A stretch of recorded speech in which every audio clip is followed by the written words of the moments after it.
Sospek sa pamamaril sa isang pulis sumuko sa Candelaria, Quezon. Magbabalita si Martin Banaag, exclusive.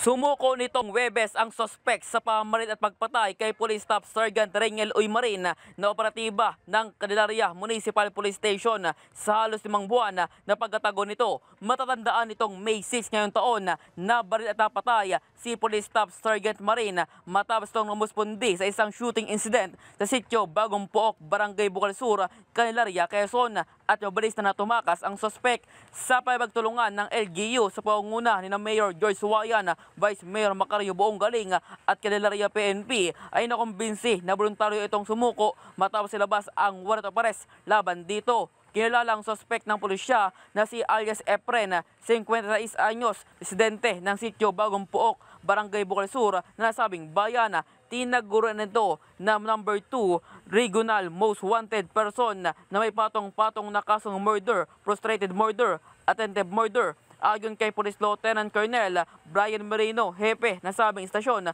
sinabi ng suspect kaya ito ay sumuko dahil may tiwala siya sa mga otoridad na siya ay magiging ligtas at ikausad din ng kanyang kaso kaysa siya ay magtago na baka pa lalo pang mapeligro ang kanyang buhay at ang kanyang pamilya. Sa ngayon ang suspect ay nasa kustodiya na ng mga otoridad para sa damang disposisyon at dokumentasyon. Martin Banaag para sa Mata ng Agila.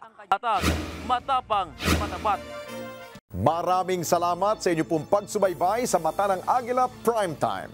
Para malaman ang matatag, matapang at matapat na mga balita, i-follow lamang at mag-subscribe sa AtNet25 TV.